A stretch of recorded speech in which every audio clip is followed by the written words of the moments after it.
staying. Okay. Morning, everyone. It's your girls from Obscure Orations. We're finally back again.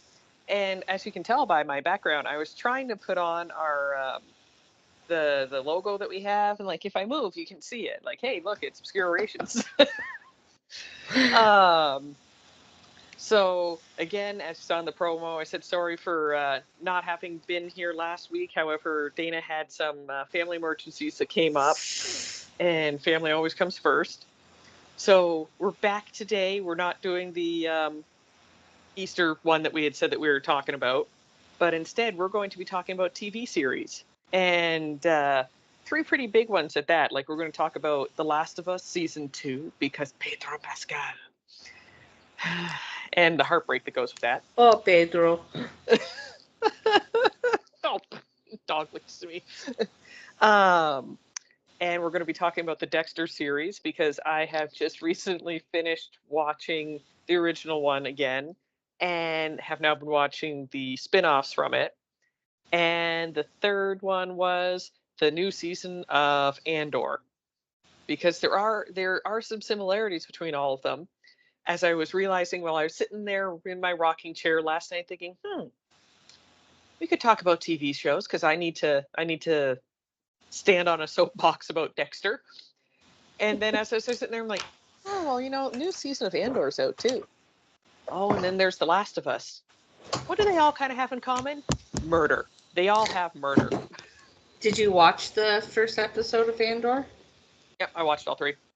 Oh, we've only watched one, but then again, I haven't really had time to do much. So, all right, we're okay. I'll let you pick. Where do you want to start?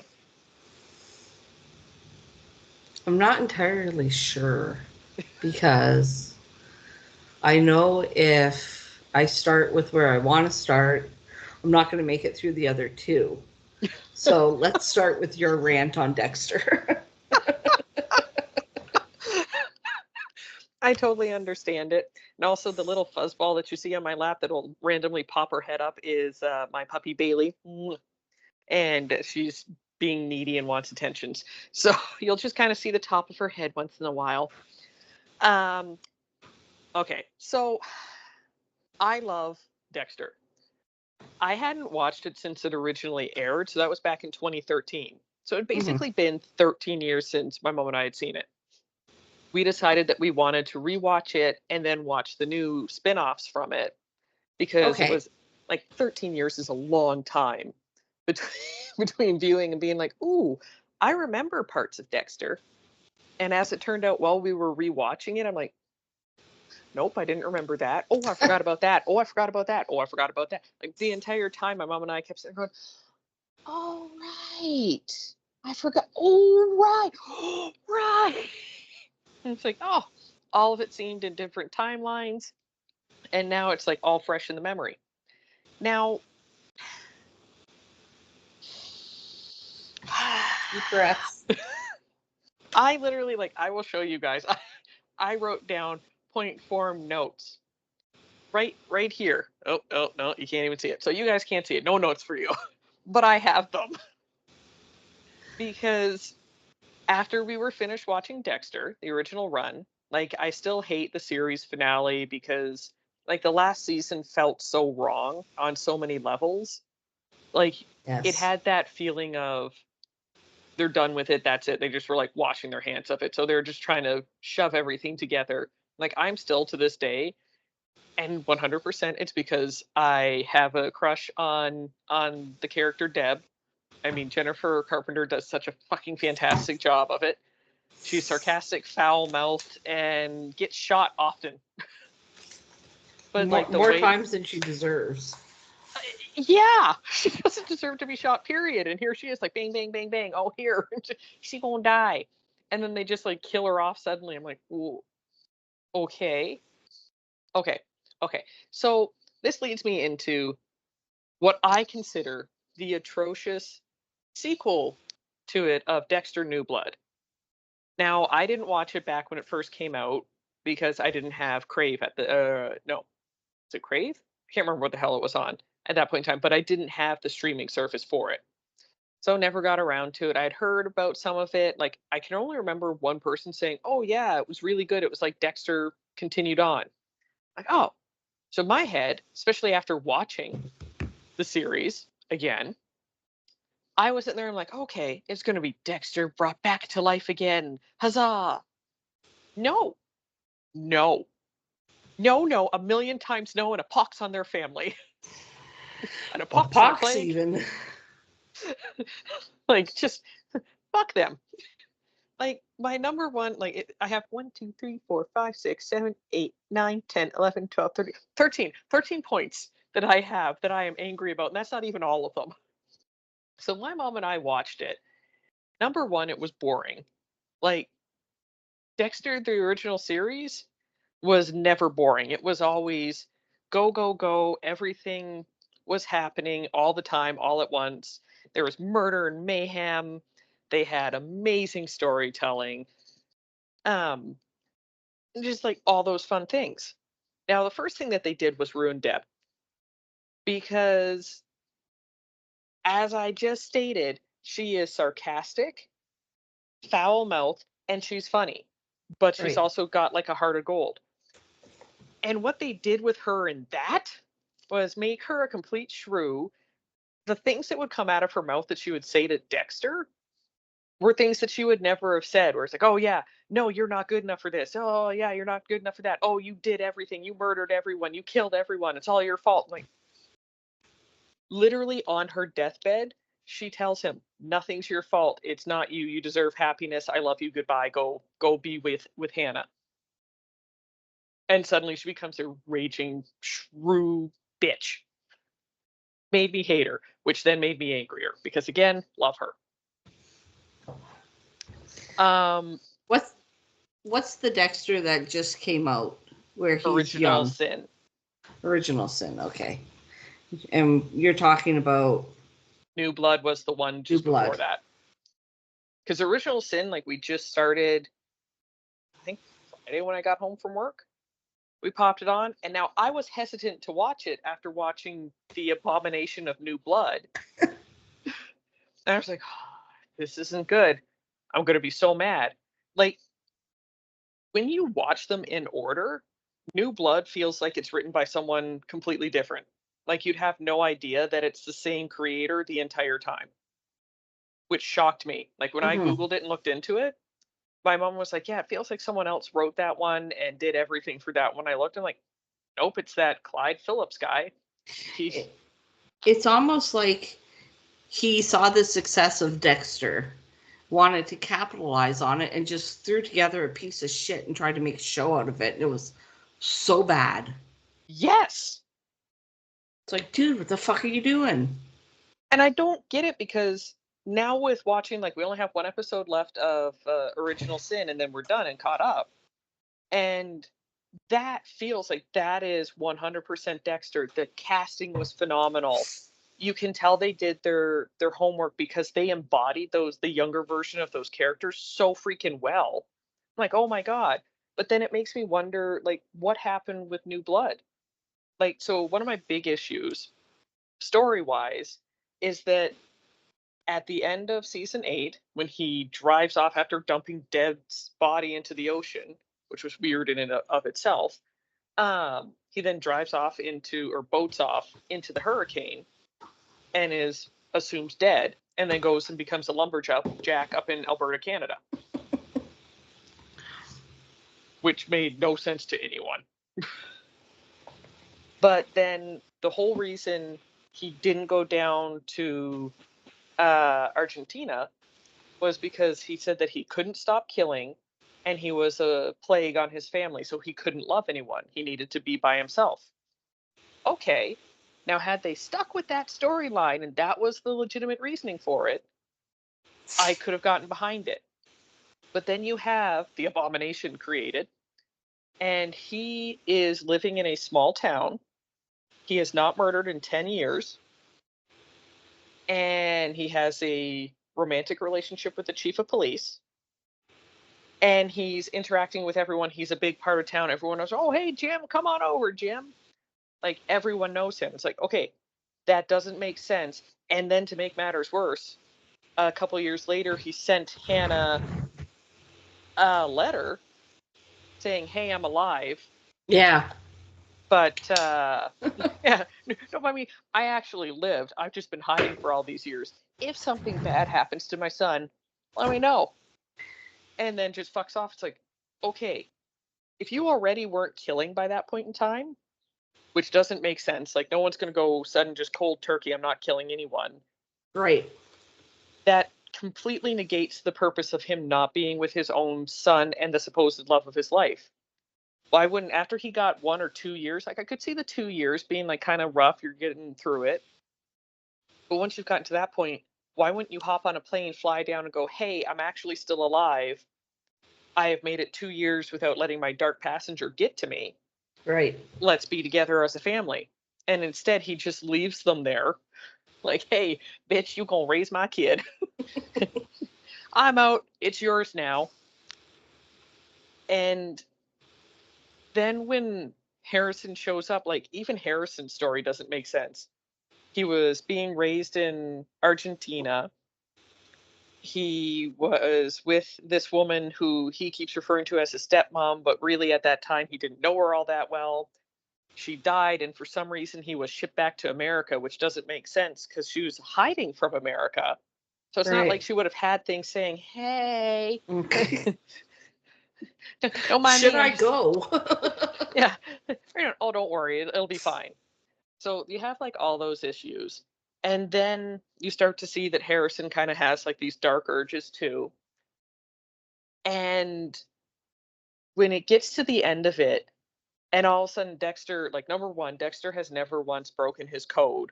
He's been doing this for decades. And now suddenly he's fine with killing a cop who's innocent. Like, no, that doesn't make sense at all. And then you have him find his son in the woods finally and say, "It's okay. Shoot me. Do it. Shoot me." It's like, the kid's not actually a murderer yet. Yeah. And now you're telling him, "Go ahead, shoot him." He does. The chief shows up, and suddenly she's fine with him murdering his own dad. She's like, "It's okay. Take this money and leave." So you're fine with the kid being a murderer and killing someone and not arresting him. But the guy who went around killing people who deserved it, you wanted to kill him and you were completely pissed off and couldn't do, like, make it make sense. It makes no sense the way that they did. I'm like,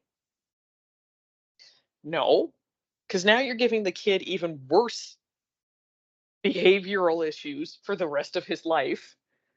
Now you're just like, "Oh, don't worry. I cut my friend and I tried to make it look like he came at me." Yeah. And our It solution? was very poorly done. The storyline made absolutely no fucking sense. It was just, I think after the second episode, I looked at Norm, I'm like, what the fuck is this? Sorry. So, That was exactly my issue. Like, Dexter has like a good pace to it. Like, my favorite season to this day is season 4 with the Trinity Killer, John Lithgow in it. okay. Oh, that season is so damn good. It's my favorite one, and for me, it's such a weird side of him to see because I still picture him as fuck, wasn't his name Dick on Third Rock from the Sun? And I that's going never back to like, watched that. oh, I used to watch it all the time growing up. So that would have been, I think, back in the 90s is when it came out. So I mean, I've only ever seen him in my head. He's always been a comedian. So to see him as a brutal, violent killer, like, ew. There's a horror movie. I'm going back a few years that John Lithgow is in, and he plays the bad guy. He plays the killer. I can now see that, and I think he would be horrifyingly fantastic at it. I'll have to look it up for you. Yes, yes, now you will, because that would probably be something that I'd be watching on. But What why? the fuck? Why do you murder? So yeah, like, there were a bunch of issues that I had with New Blood, and I'm curious if other people had the same issues with it, because like, you look online, I never trust online ratings because they tend to be such extremes. It's either everyone loves it according to the polls or everyone hates it according to the polls. And it's like 10 people have voted and that's it. But one of the other issues I had too was I always loved the relationship between Angel Batista and Dexter. Like they always had such a good camaraderie, and in Angel's mind. 1992. It's called Raising Cain.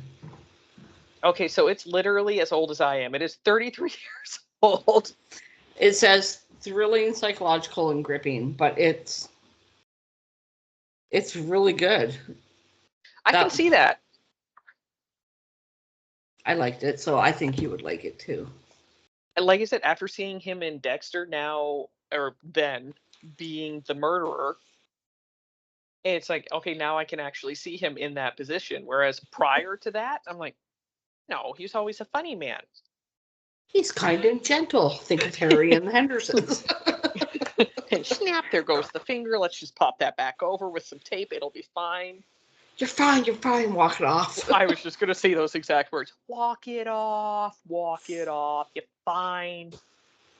But yes, so that's like my rant. I have a whole bunch of like fucking plot holes in it that make no sense when you look at it.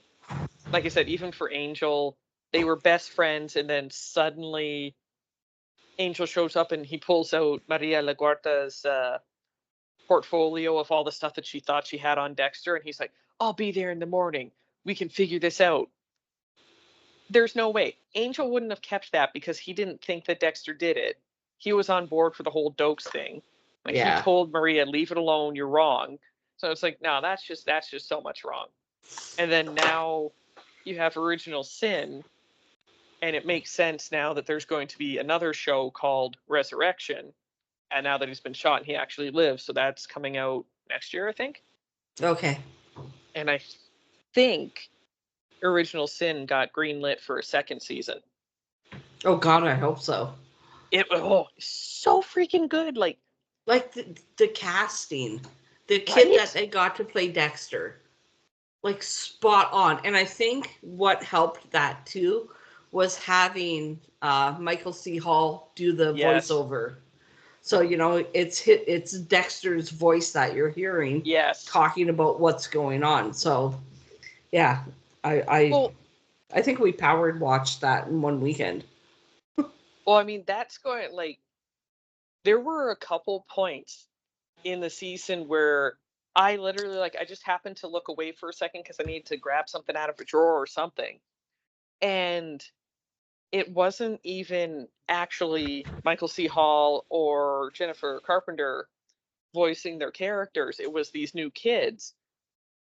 And they sounded identical because it was a line that Dexter had used in the original series. Mm-hmm. And the kid got it fucking spot on, where I sat there and went, oh my God. Like, that's so good. And then just all of the, it's like you with your creative one-liners that you have. I'm on a Kaiser, for example. I knew immediately that you meant that you're butter and you were on a roll. That's right. Smooth. I laughed so hard when I got that. But it's like Deb's like that, where she has all those fuck nuggets and all of the different one-liners that she has, and they put it into this character. I'm like, yes, this is exactly what I was expecting to see. It's fantastico. Yes. And lots of murder. Like, that makes me so happy, the amount of murder that is happening in that series. I'm like, yes, let's see all of his mishaps. Like, I'm loving watching all of his poor choices of being like, okay, so I went to Alligator Alley. Oh, that didn't work. I had the body hiding in the back. It's fine. No one found it. I dumped him in a dumpster, and then I came home. I smell like a dumpster. Like, all of these things are just so good. And watching him awkwardly date, fantastic. Oh, just so good. Oh. Shall we go to Andor next, so that way you can, because I know The Last of Us is going to be rough. Yeah. On to Andor. So season 2 of Andor started. They released 3 episodes. Mm-hmm. my family emergency was almost 2 weeks ago, so 13 days. My Sounds like you're a mom prisoner doing the countdown. took a tumble in her bedroom and she fell and she broke her arm. She broke her dominant arm.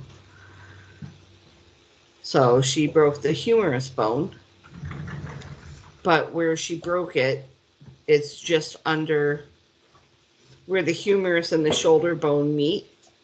It's just under there. So if they were to cast it, her arm would be like this.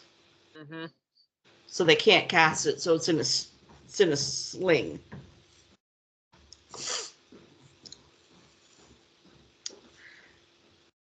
It has been difficult. Okay.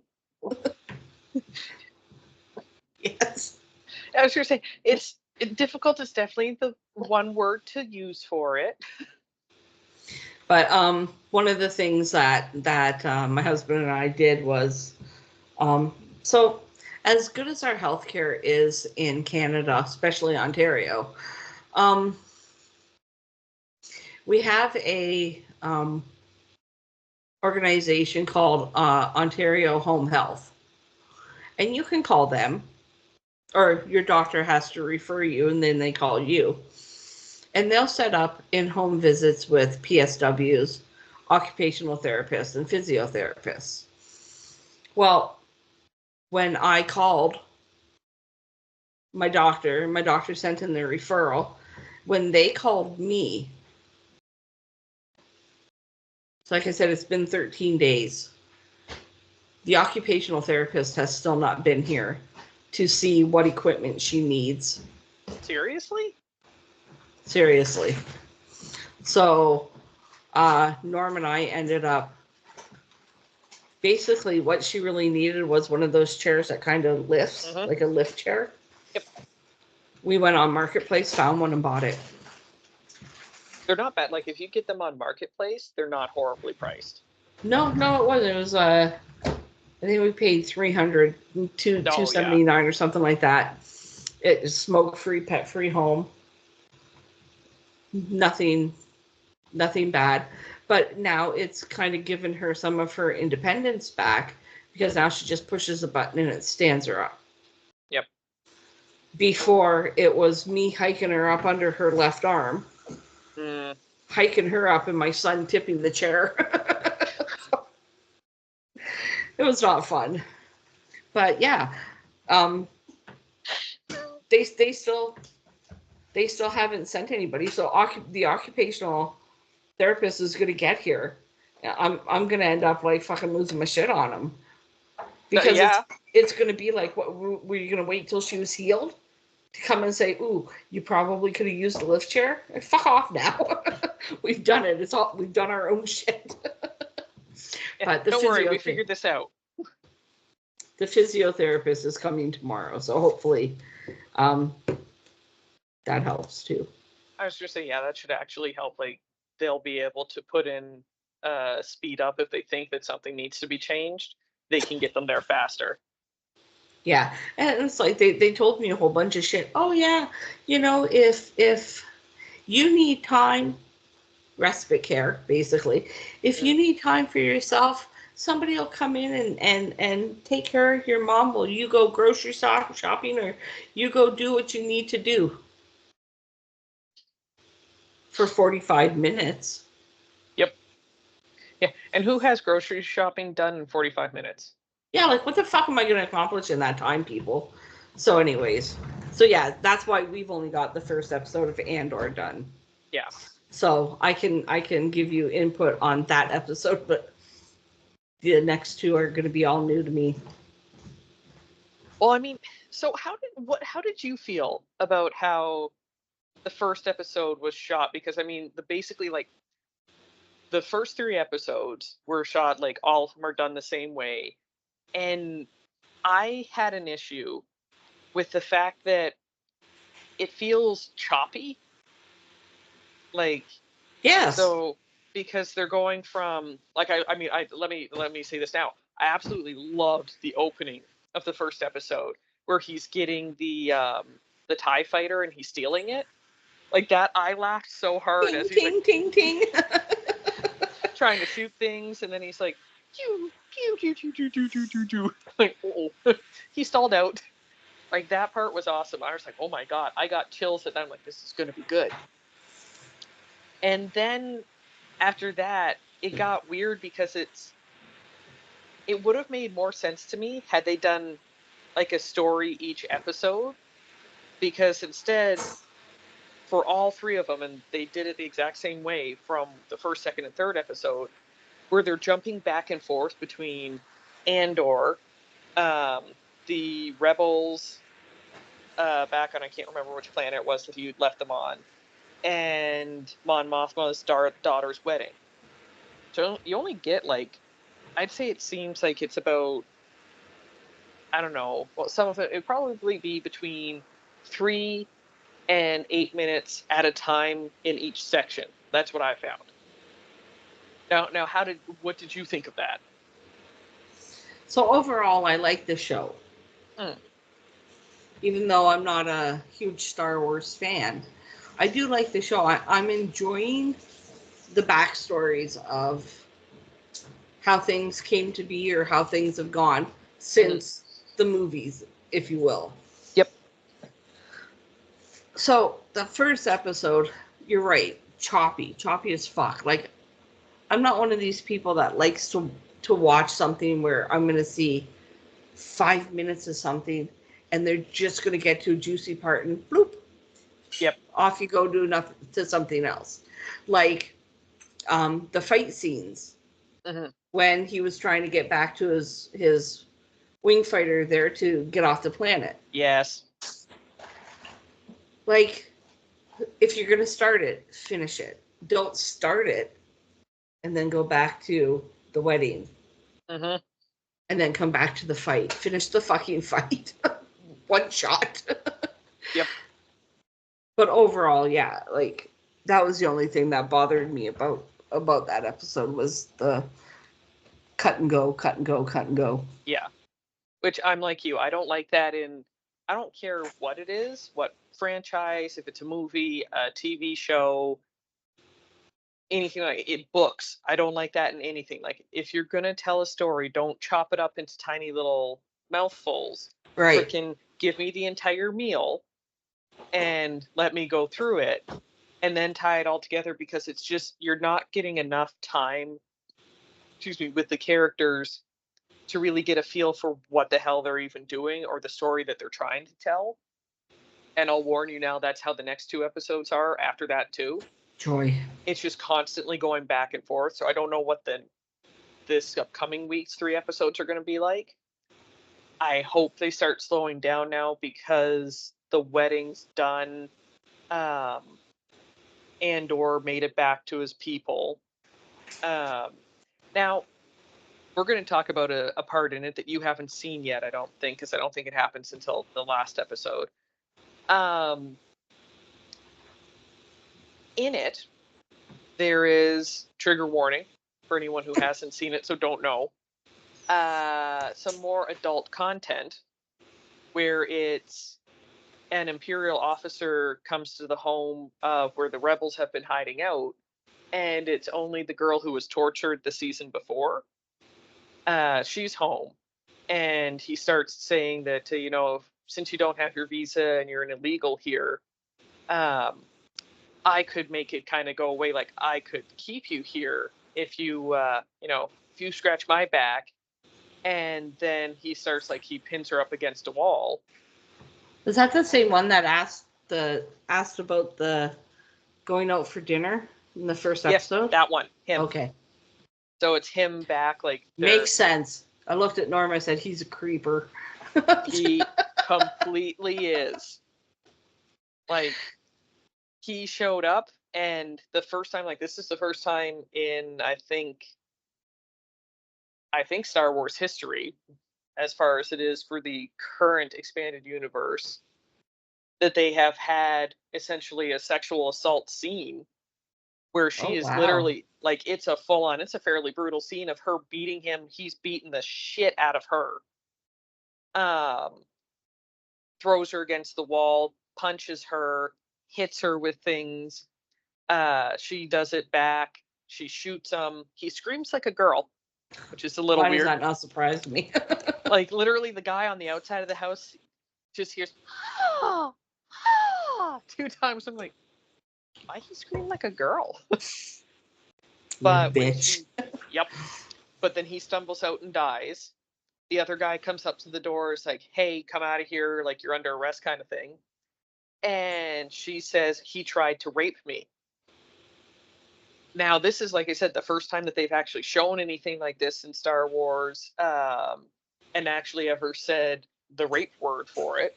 Mm-hmm. Okay, puppy. Um, so people are having like strong reactions to it because it's such like a splash of cold water on you because it comes on so strong so suddenly Mm-hmm. that a lot of people are like, well, that doesn't belong in Star Wars, why would they have that there, kind of thing. Other ones saying it's like, oh well, it's kind of uh hitting the nail on the head because they're talking about now, like, you can tell for some of the people who haven't been Star Wars fans for long enough, they're like, yeah, they're talking about visas and illegals and aliens and all that. It's like, they've always had visas in Star Wars, like since some of the older games. It's always been there. Um, there's always been the comment of illegal, and there's always been the comments of, yes, the Empire hates aliens. They only like humans. And Right. then humanoid aliens are slightly better, but they're still aliens. And then the weird looking aliens they absolutely hate. Like, that's always been there since George Lucas made it. So since the 70s, but some people are just now noticing. But they do have that, like I said, they do have that very adult scene in it where you're kind of like, oh, this went to a deeper level, darker level. I was just like, it honestly took me aback for a second because I was not prepared for it. Like, to see that That heaviness to level, it, yeah. I was like, oh, like, I'm used to massacres. Like, you watch Star Wars and there's going to be a lot of murdering that happens because, I mean, you watch them go around, they shoot everyone, everything, the explosions. That there's torture because that again happened back in '77 with the torture droid, all that kind of stuff. Like, those things. But Right. there's some things that you can see that are like blind spots. And that was definitely one of them where you're just kind of like, oh, Wow. Didn't expect that. oh, okay. Well, that's different. So I'll be curious to see what you think of it once you get to that scene. Now that you know that it's coming, like, I'll be curious to hear what you think of it, what Norm has to think of it, and just kind of say, oh, That'll be him. Yeah. yeah. I say when he looks over at you, going, "Did you know?" That was brutal. Well, that was a lot of violence in a short amount of time. Like, and again, it's one of those clipping back and forth because I Yeah. think, if I remember right, that is the part. And I mean, like, that one is clipping back and forth every 30 seconds.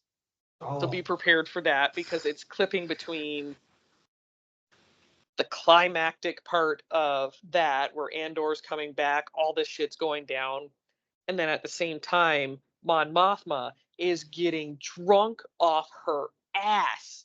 I mean, that girl's going shot, shot, shot, shot, shot, shots, everybody. It's a wedding. And oh no, when you see it, she's not doing a happy shots. She's doing it to blur out the Oh. world. And Okay. I do like that they're actually exploring the character of Mon Mothma more and explaining her involvement in the rebellion, just because she is one of the heads of it throughout all of Right. it. So it's awesome to see it and get to understand where you're like, oh, she put a lot on the line here. And did you see the part? I can't remember if it happens in the first episode or if it's in the second, where her old boyfriend is blackmailing her. No, I just know he's there. Okay, so But he hasn't said why yet. So Luther is there delivering a present, so he's watching everything. And then her ex-boyfriend comes up, I think it's in episode 2, and talks about how, he's made some bad money investments, business investments lately, and that, he feels undervalued and underappreciated because of all this and like how rich she is and all that stuff. I'm like, you motherfucker. What is you Sleazeball. bastard? So yeah, I think that's in episode 2. But again, it just back and forth, back and forth, back and forth. So I don't know when anything happens anymore because those 3 episodes are flip, flip, flip, flip, flip, flip, flip, flip, flip, flip, flip, flip, flip. Like, Jesus Christ, I basically had whiplash after all of it. I'm like, what happened to the story? I don't know. Stuff happened. Stuff and things. Yeah, that's exactly it. Stuff and things and stuff. So now we come to the heartbreak.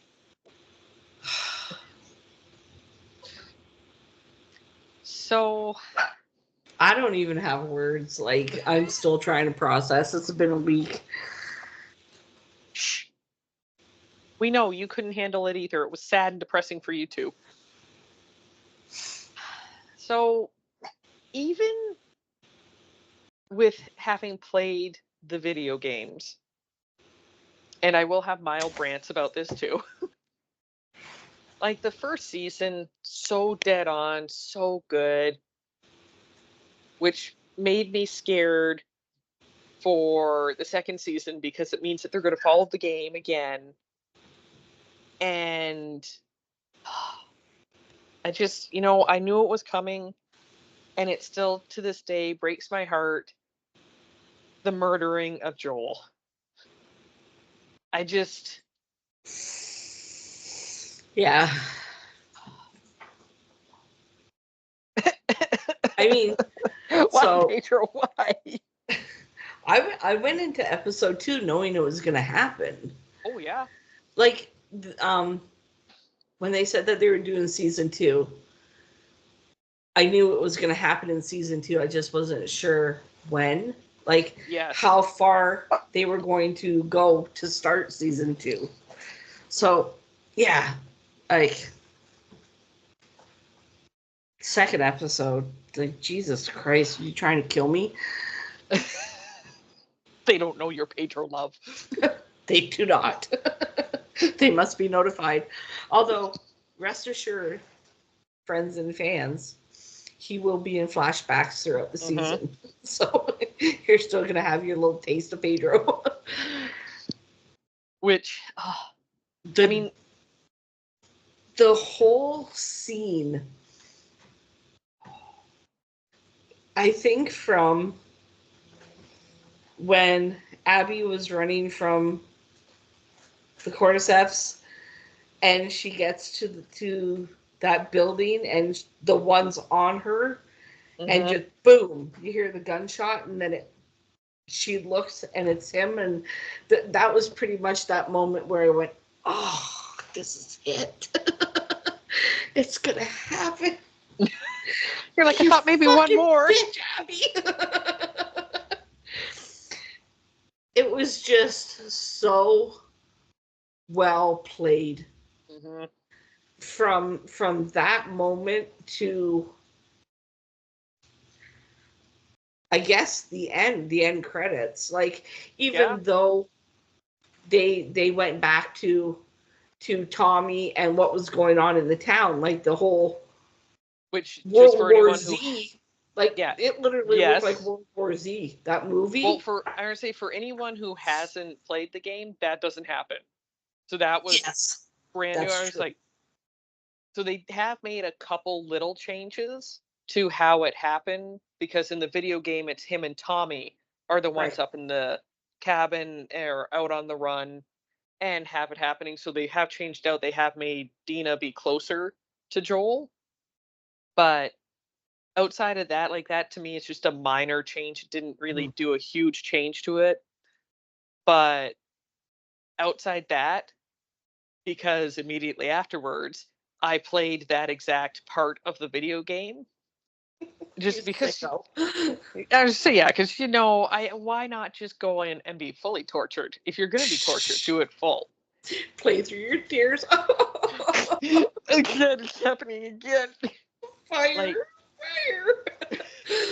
The only part that changed in the beating the shit out of Joel to death was how at the end she stabbed him with the broken golf club instead of caving in his face, which I appreciated because I did not want to see caved in Joel face in the shape of Pedro. So we were talking about it last night playing cards because we were talking about The Last of Us and Jeff was like, I was wondering how you were going to do, how you were. I'm like, I was devastated. I said, but I'm thankful that they didn't make his death as brutal as it was in the video game. And Norm's like, what do you mean? I'm like, she basically beat his face off. Yeah. So, yeah, I'm kind of glad that we didn't see Pedro's body and Pedro's face. Disconnected. Yeah, what are you doing? His face is now over there. She sliced it. But okay, so let's address the social media for the Monday after, and the poor actress who plays Abby. I was just gonna say that. Did you see the? Holy fuck! People, calm the fuck down. She was playing a character. She didn't actually kill Pedro Pascal. Like he is still alive. So she was getting death threats. So okay, so I didn't know this, and I can't remember if I sent you the video or not, of Laura Bailey, the one who actually voiced and did the motion capture for Abby in the video game. She had to have security. She ended up having to hire security because she was getting death threats daily for what her character did in the video game. So because of that, they actually upped the security for the actress who plays Abby. I gotta go. We're gonna pause. I'll be right back. Okay.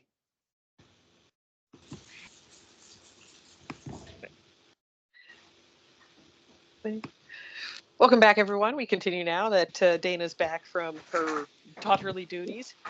So, okay, go on. Go. So we were talking about the actress needing, so the voice actress, Laura Bailey, needed security after she played the part of Abby.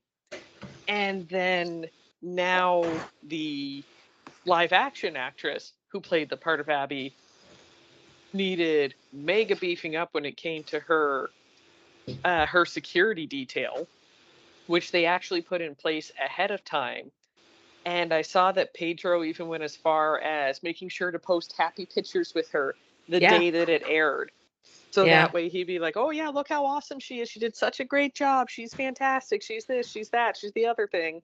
Well, it's the fucking keyboard warriors out there. Mm-hmm. I'm such a big person, clackety clack clack clack. But when confronted, I didn't say that. Mm-hmm. I mean, on the Tiki Talk, I saw a few people that were talking about it had actually, and I don't know how they do this because I haven't really figured TikTok out yet. It's only been a year. They somehow are able to kind of like superimpose themselves like you did over actual posts of people saying just horribly rotten things about, I think her name's Caitlin, I want to say. Is it? I haven't looked to even see what her name is. I'm really bad at names, but let me look. Don't get me wrong, like, trust me, I absolutely hate the character Abby. Like, I never finished The Last of Us Part 2. I only played the first half where you play as Ellie. And then I noped out for the second half of it because they make you play as Abby. And I absolutely despise her. Like, why would I ever want to play the part of the person who murdered the character that I played in the first game, and has now detrimentally ruined the life of the character that I play in the second game. I'm like, nope, Right. I have no desire for that. And I mean, to me, that's good character writing. Like, you wrote it so that you absolutely despise her. And the actresses have brought that to life, but you can't Pardon hate my them for it. blindness. For my blindness. Excuse me. Excuse my French. You can't see without the cheater zone.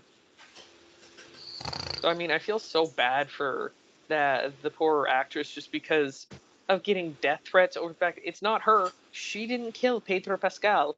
He's still alive doing media circuits to talk up the show, and yet people are like losing their shit over the fact that the Caitlin character. Devers. Oh, I have seen that name. That's who she is. So don't be mean to her. She did a good Yeah, job. stop being bullies.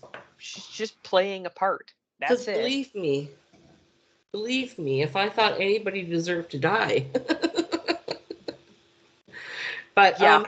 yeah, so I've seen a lot of videos where people have been just absolutely fucking brutal towards Caitlin. But then it's also kicked up. They're like fucking hounding on Bella Ramsey now. I've seen some of that, and I don't get why. She shouldn't play Ellie. She's not a good Ellie. That's And exactly what I've seen. there was one user on TikTok who, I wish I could remember her name, and God bless her soul, literally did like a little video, again, superimposed, where there was these comments about how Bella Ramsey's face is has no emotion. She shouldn't have played Ellie because she's not a deep enough not a deep enough person to bring Ellie's characteristics to life.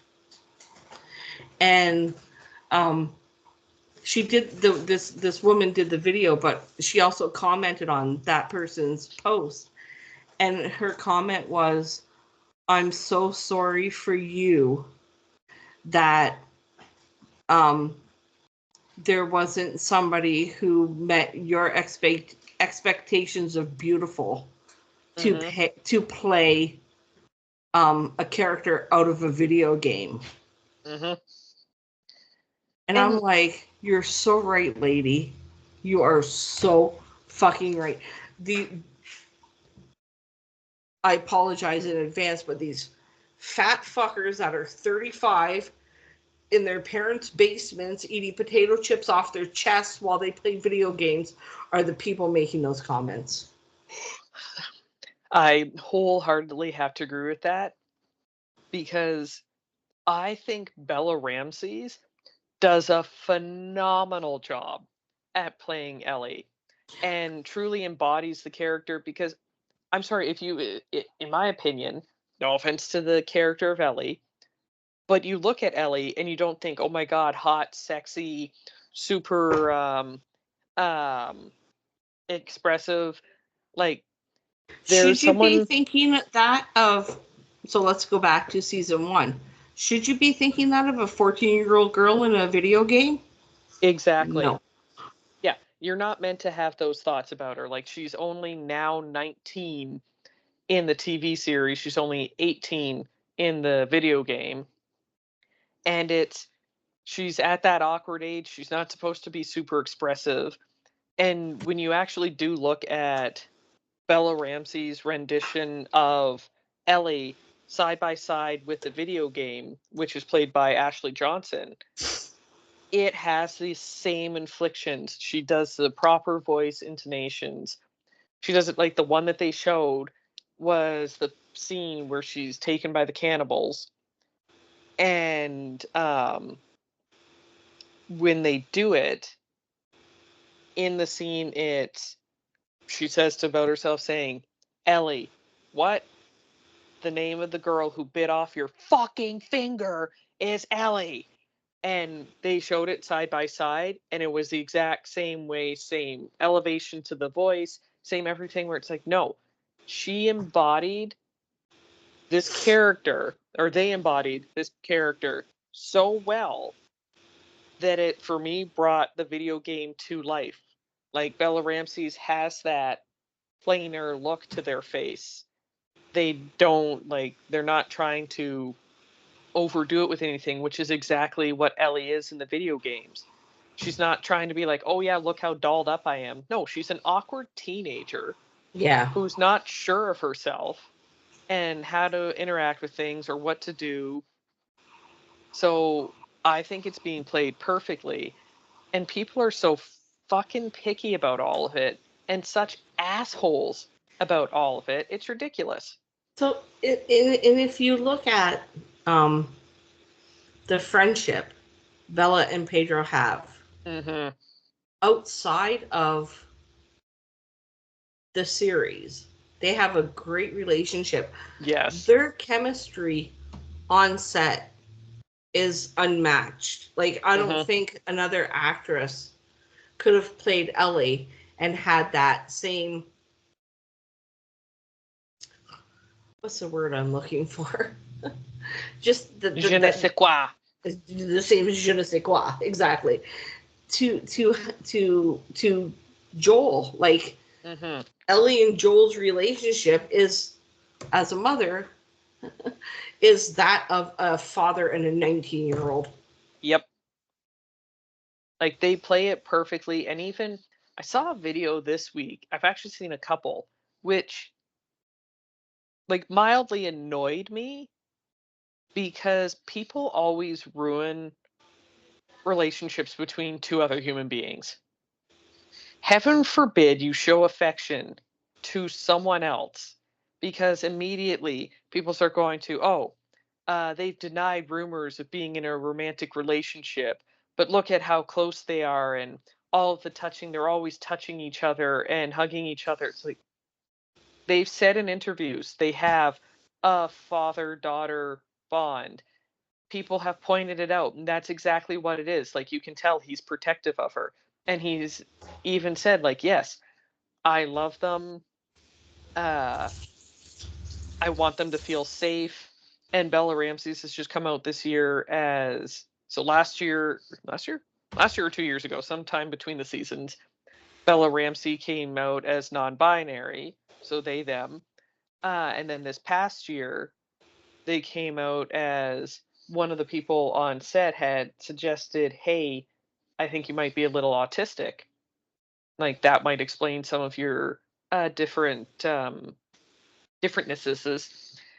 And For lack the of a better term. yeah, for lack of creative words. Um and then, like, Bella Ramsey's talked about how uncomfortable they are, like, out in public kind of stuff, and more socially awkward, or rather be with their friends kind of thing.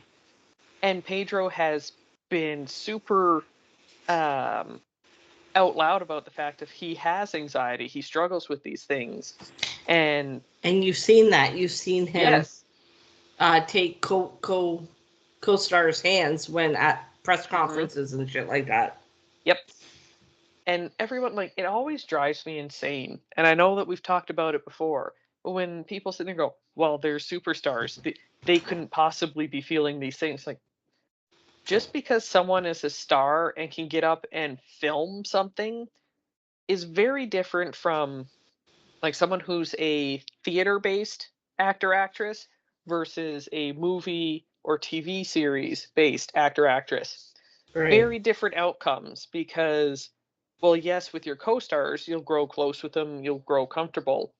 You have a different audience every single night in front of you when you're doing plays or musicals live. That has to be far more daunting, in my opinion. And you have to, like, that would be, you have to learn how to either control your anxiety or not have it in those situations. Whereas when you're recording things, no different than this, we can do this super easily. It doesn't matter that it could be listened to dozens of other people. We're not actually doing it in front of them, because chances are if they were in front of us, we'd be like, hi. we have thoughts about stuff. Like Stitch when Lilo adopted him and he started, hi. Family. Yes. Johanna means family, as it does. So yeah, but the episode wrecked me. I'm not gonna lie. Oh, It yeah. wrecked me. My heart has not Knowing, recuperated, and I'm kind of happy that there's a hockey game tonight, so I have one more day to process. and for me, I'm on day shift, so I won't be out of bed. Like, I'll be in bed during the time that that's playing because I'll be able to do it. Like, I know that it Yeah, happens. because the beginning of episode 3, they're taking Joel's body to Tommy, and to see Tommy's reaction, it's gonna be like, Jesus Christ, rip my fucking heart out. Tommy was, I mean, you think about it, Tommy already was crying with his wife in the last episode because he thought that they were all going to die and that everything was going to be bad. He was already crying. And now he's going to have to hear about his big brother being dead, and Yep. not just dead, but murdered brutally. Like, it's gonna hurt the heart again. And All because he saved the wrong person. Yep. But that goes to show you the type of person that Joel was. Yep. I mean, I get it. He didn't know who Abby was when he saved her. But I honestly don't think it would have made a difference had he known or not. I think that no matter what, he would have saved her just because that's the kind of character Joel is. Yep. Like, I think he would have saved her anyways and been like, hey, let's try and work this out. And instead gets his face caved in. But I mean, to me, he should have, like, one of the issues that my mom and I both had with the series and the video game is that he's going through and he's killing everyone in that place, but he then doesn't kill the nurses. Like, he leaves some people alive. And I mean, it speaks to his character, like you said. Yes, it does. IMDb. Um, that he's that kind of nice guy that he would rather save people and let them live if they don't have weapons or something like that. Whereas my mom and I are like, kill them all. Fuck them. Should have killed them because they know the truth about Ellie. Had he killed all of them, then they never would have known that he went through and did it. Could have been someone else, because whoever would have assumed that one single guy killed like 20 bandits or military. Hi. Hi, yes. Give me a few more minutes. We're almost done. I promise. Being molested. And she says, I will give you all of the love, and you will take all of the love. Like, she'll even grab onto the face and be like, bring this here. I have to show you my. Oh, what are those? Is that rice paper spring roll thingies? Oh. Yeah, I put carrots, bamboo, lotus root, and rice noodles in. Oh, on the inside. My culinary skills know no bounds. You're like, look at this. I mean, your candy charcuterie board. Oh, I'm Cher, bitch. Just saying, the candy charcuterie boards are top fucking notch. Like, anyone who doesn't make them needs to start making them, because holy shit, are they good. The shit you can do with dollar store candy, people, get out there and explore and experiment, because I'm telling you, our D&D nights are lit with that candy board. Honestly, I'm starting to feel that Ethan only plays because we eat. I liked that all of us last session were like, hey, you know what? You're gonna eat, boy. And him like, you You gonna eat that last hot dog? Oh no, okay, yeah, I'll just eat the hot dog. Oh Yeah, yeah. can I put the? It was so cute when he looked over at Norma. He's like, "Can I put 2 patties?" I know. Oh my god. Yes. Yeah, go ahead. You can have all the patties you want, bud. So for those of you that so we play D&D, and the one guy that plays with us, Ethan, is 17 still, Yep. and he's 6'5", 6'7". 6'7". He's a teenage boy that is tall, twice the size of me, basically. So he's been holding back on eating. We always have dinner before we play. Mm-hmm. He's been holding back on eating. And we finally told him not to hold back. We make enough. Like, oh God, yeah. So our last session, he ate 3 hot dogs. Yep. 4 hamburgers on 3 buns. Yep. A shit ton of chips, a shit ton of candy, some chocolate French bars, fries, French fries, potatoes. potatoes. He if there was food in front of him or near him, he was eating it. I can honestly say he probably ate more than Taylor, Norm, myself, and Jeff put together. Yeah. You can tell his teenage metabolism does him justice, where it's like, oh yeah, you still have the ability that you can eat all of this. You're still hungry, and he's not even going to keep all the weight on, because he's just like, oh yeah, I just go to the gym, I work it off. And it's like, and he was so happy because we only ate 1 bag of chips split between all of us. So he still got to take 2 bags home. He's like, oh, I have chips for tonight. Like, oh my god. And he literally, like you said, not this past session, but the session before, he was hoovering down those chips the entire car ride home. He's hilarious. It's like, oh I my love God. that kid. Oh fuck, I am so glad that I met him. He is fantastic. Like he seriously, he needs to comprehend that. Like, I've now pretty much adopted him. You're his aunt, I'm his second mom. Yeah. We're like, don't worry, we got you covered. I will feed you forever. Don't worry, buddy. It's okay. You can bring whatever you want. We're all going to eat, and you're going to get the leftovers, because we're sitting there going, listen. I just wish he would drink more than water. I don't know if he really drinks any. Well, I know he drinks energy drinks. Is the only other thing that I know that he drinks. Oh, those are so bad for you. Yeah, I was going to say, so natural caffeine. I was going to say, so I don't. So, yeah. I don't really think he drinks anything else. Like, I know for me, I'm a water and teetotaler. Well, I mean, we got like 14 fucking varieties of tea over there on the counter. To be fair, I don't have at any time. I was saying, I don't have time to be drinking and brewing tea. I have to drink the water and then quickly swallow any candy that I have in my mouth. I can brew you tea the next time we play. Okay, sure, I'll have some tea.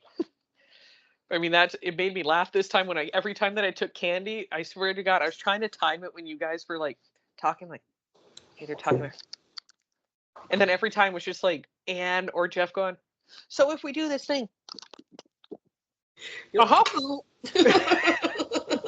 sorry, I'm trying not to choke on this Sour Patch. As I was saying. Now that I'm salivating everywhere because I had sour food, hold on. Yes, you guys make it into the dungeon. Oh. Yes. Good stuff, good stuff. Yes, yes it is. And I'm excited for the next session. I got to actually put some stuff together for it. Just because we got to figure out what we're going to have for dinner. Yeah, because I think you had gone to the bathroom when Anne had asked, and then we all kind of looked around and we're like, I don't know. We'll think of something. There'll be a candy charcuterie board, chips, and food. Ask the chef when she comes back. We'll be like, okay, what are we doing this one? And I love it.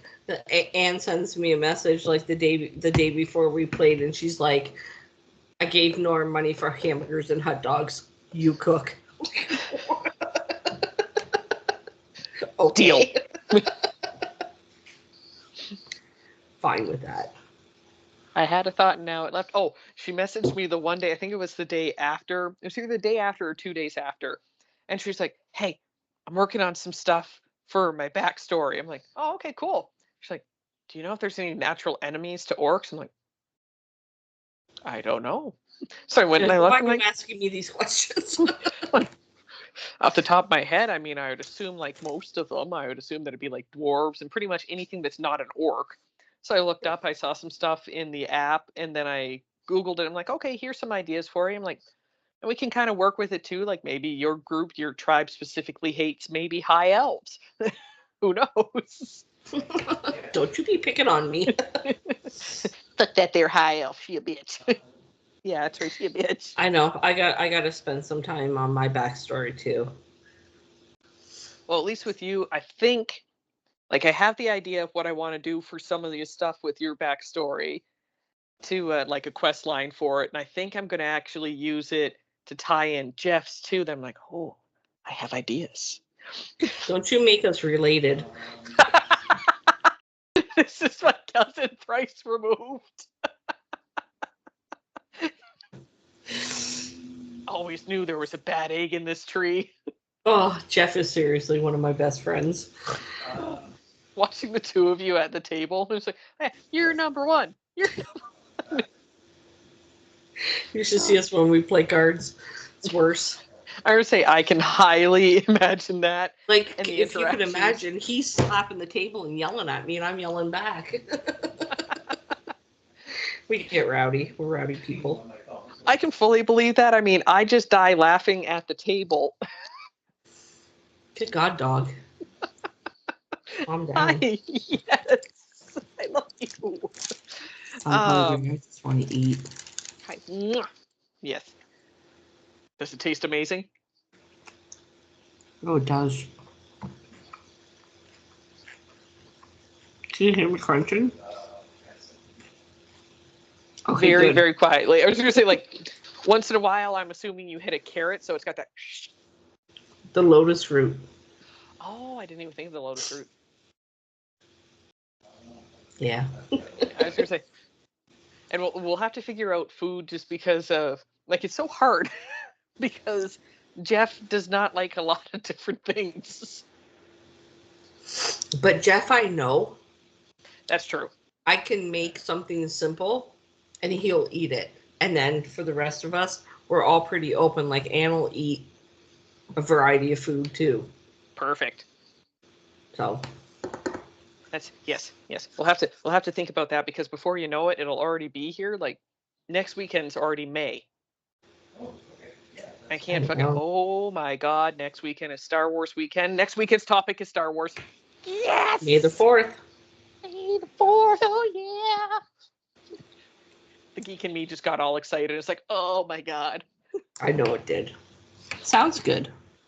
All right. Well, now we know the topic for next week, everyone. So, for any of the geeky people, come on over and listen to us.